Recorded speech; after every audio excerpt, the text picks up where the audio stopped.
आजकल ओटीटी के इस दौर में हर कोई चाहता है कि एक मसालेदार सी कहानी जिसे देखकर उठने का मन ही ना करे, थोड़ा डर भी लगे, हीरो हीरोइन के लिए प्यार भी आए, विलन को मारने का भी मन करे और पूरा पैसा वसूल एक्सपीरियंस भी मिले। पर जब हीरो और विलन में डिफरेंस ही ना पता चले तो आप क्या करेंगे? थिएटर्स और सिनेमा हॉल्स के खुलने के बाद ओटीटी पे बड़ा हुआ प्रेशर रिलीज करने नेटफ्लिक्स लेके आया है आपके लिए एक शानदार वेब सीरीज जो क्राइम, थ्रिल, सस्पेंस, ड्रामा के साथ साथ कुछ अंधविश्वास की कहानियां भी लेकर आया है। तो स्वागत है आप सभी का मेरे चैनल पर। आप देख रहे हैं invincible AJ, review of Aranyak season 1। क्या आपके स्कूल में भी ऐसी बातें होती थी कि हमारा स्कूल एक कब्रिस्तान में बना है और रात को 12 बजे यहाँ भूत आते हैं? इसी प्रकार की एक कहानी नरतेंदुए के रूप में सिरोना में भी फैली थी। वो नरतेंदुआ आधा इंसान था और आधा तेंदुआ, जिस पर 19 साल पहले से इल्ज़ाम था नौ रेप और कत्ल का। ये नरतेंदुआ क्या सच में कोई खूनी है या इसकी आड़ में कोई और ये कत्ल कर रहा है? ये जानने के लिए देखना पड़ेगा पूरा शो नेटफ्लिक्स पर। ओरिजिनल टिप टिप बरसा क्वीन रवीना टंडन के ओटीटी डेब्यू के साथ अरण्यक में टोटल 8 एपिसोड हैं जो लगभग 35 से 40 मिनट के हैं। शो के डायरेक्टर हैं विनय वैकुल, प्रोड्यूसर है सिद्धार्थ रॉय कपूर और कहानी लिखी गई है चारुदत्त आचार्य के द्वारा। Debut lady Raveena Tandon as Kasturi Dogra के अलावा शो की और कास्ट है आशुतोष राणा एज हौलदार साहब, परमभाता चट्टोपाध्याय एज अंगद, जाकिर हुसैन एज मानस जी, मेघना मलिक एज मिनिस्टर साहिबा, तनिषा जोशी एज नूतन। शो के प्रोड्यूसर हैं सिद्धार्थ रॉय कपूर और डायरेक्टर हैं विनय वैकुल। कहानी शुरू होती है फ्लैशबैक के साथ, जहां कुछ बच्चे स्टेज पर एनिमल गेटअप लेकर प्ले परफॉर्म कर रहे होते हैं और रैबिट बना एक बच्चा शेर की गुफा में जाकर गायब हो जाता है। इसके बाद एंट्री होती है रवीना टंडन जी की, जो कस्तूरी डोगरा के किरदार में घर परिवार का ध्यान रखने को 1 साल की छुट्टी पर जा रही हैं।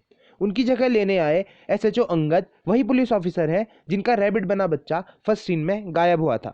कहानी आगे बढ़ती है जब एक फ्रेंच टूरिस्ट महिला जूली अपनी बेटी एमी के गायब होने की कंप्लेंट लेकर पुलिस स्टेशन आती है। जूली अपने इंडियन बॉयफ्रेंड सुंदर और 2 बेटियों के साथ होटल ताज लॉज में रहती थी। सिरोनो की एसएचओ कस्तूरी डोगरा उस महिला को ड्रग एडिक्ट बताकर स्टेशन से बाहर निकालने लगती है, पर एसएचओ अंगद जूली की बात सुनकर केस रजिस्टर करता है।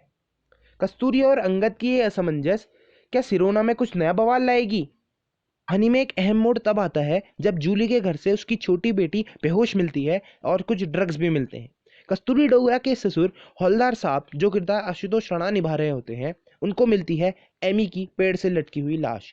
पेड़ से लटकी लाश मिलने की खबर गांव में पहुंचते ही सनसनी मच जाती है और नरतेंदु की कहानी फिर से हवा में फैलने लगती है, जिसने 19 साल पहले 9 लड़कियों का रेप और कत्ल करके उनको पेड़ से लटका दिया था। इंस्पेक्टर अंगद की इन्वेस्टिगेशन में कैफे सिरोना की सिक्योरिटी कैमरा से पता चलता है कि कत्ल की 1 रात पहले एमी होटल बॉम्ब गई थी।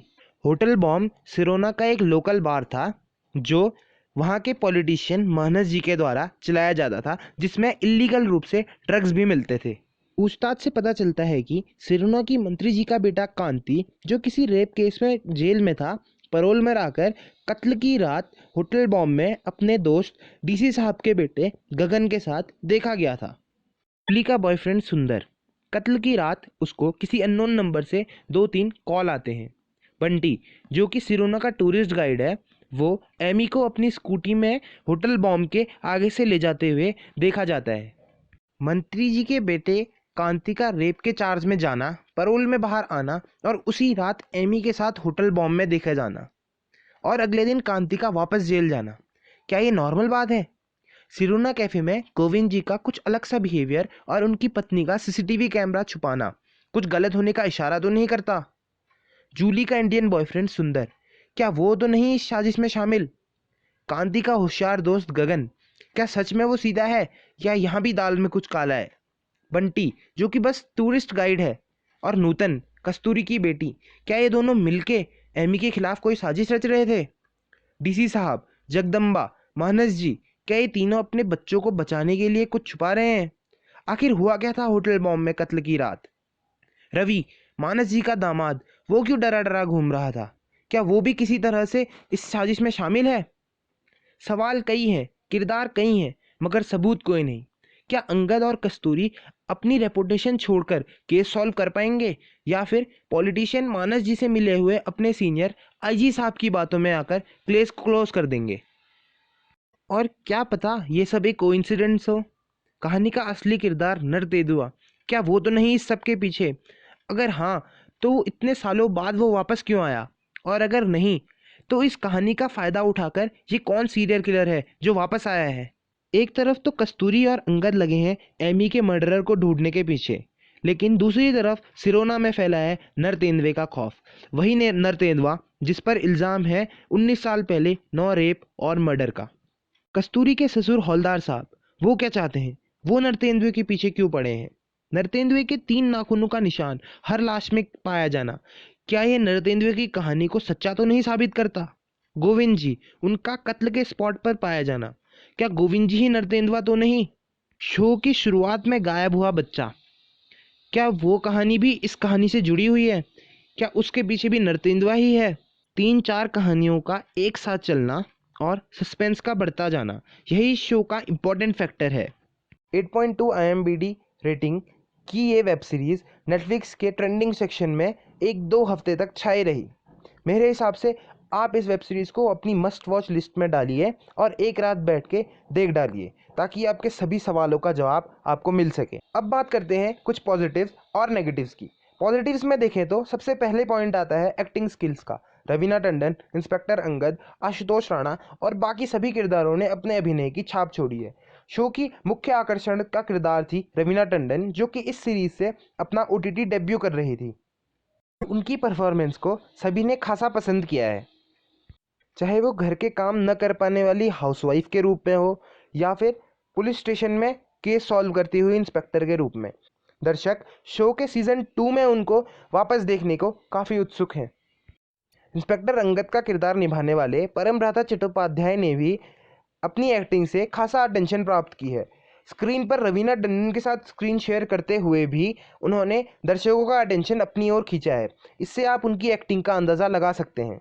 आशुतोष राणा, जो कि ऑलरेडी एक्टिंग के दिग्गज है, उन्होंने फिर एक नए रोल को पूरा जस्टिफिकेशन दिया। पॉजिटिव्स में दूसरा पॉइंट आता है स्क्रीन प्ले का।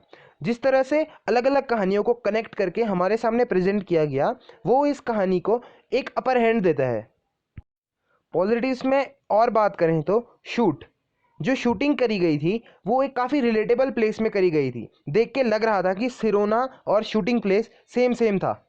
देखा जाता है कि नई टेक्नोलॉजी के साथ पुरानी कहानी चलाना डायरेक्टर्स के लिए थोड़ा मुश्किल होता है, पर अरण्यक के डायरेक्टर विनय वैकुल इस टेस्ट में तो ज़रूर पास कर गए। नेगेटिव्स की बात करें तो रवीना टंडन, आशुतोष राणा और परमभ्राता चट्टोपाध्याय के अलावा बाकी किरदारों को लेस स्क्रीन टाइम दिया गया था, जिस वजह से ज़्यादातर नज़र मेन कैरेक्टर्स पर ही रह गई। सीरीज़ में कुछ सीन ऐसे भी हैं जहां पर एक पॉइंट पर जाकर आपको लगेगा कि ये स्टोरी कुछ खींची गई है। अगर इन नेगेटिव्स को हटा दिया जाए तो this series could be the one of the most watch series of Netflix this year. मेरी तरफ से इस सीरीज़ को 10 में से 8 स्टार। अपने मेन कैरेक्टर्स की एक्टिंग को यूटिलाइज करना, स्क्रीन प्ले और बेहतर स्टोरी लाइन के लिए ये स्टोरी 8 स्टार्स की तो हकदार है। जो ट्विस्ट और टर्न्स इस स्टोरी में आए, साथ ही नरतेंदुए की कहानी और कहानी को और सच्चा बनाता है उसका शूट, जो कि एक सिमिलर प्लेस पर देखा गया था। इस वजह से ये कहानी नेटफ्लिक्स की कुछ टॉप कहानियों में से एक है। कहानी की एंडिंग से आप कुछ इस कदर सरप्राइज हो जाएंगे कि आपके 5 घंटे कैसे बीते आपको पता ही नहीं चलेगा। शो की सफलता इस बात से नापी जा सकती है कि शो के प्रोड्यूसर सिद्धार्थ रॉय कपूर ने सीजन 1 के रिलीज होने के 10 दिन के अंदर ही सीजन 2 का अनाउंसमेंट कर दिया है। तो दोस्तों, थोड़ा सा समय निकालकर इस ठंडे के मौसम में जाके तुरंत देखिए अरण्यक वेब सीरीज सीजन 1। मेरा रिव्यू यहीं समाप्त होता है।